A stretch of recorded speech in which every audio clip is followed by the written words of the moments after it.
今仔日要甲大家介绍的俗语是秧khioh牛借，有就刮，无就煞。原意是讲除了农地是家己的，秧仔是去khioh人村的，牛是甲厝边隔壁招来的。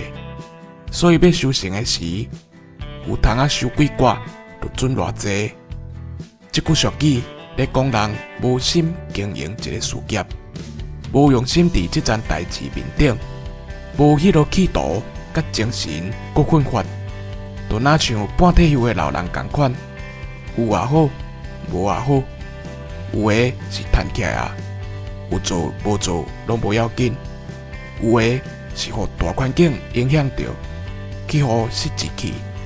总是社会竞争，爱拼才有地食。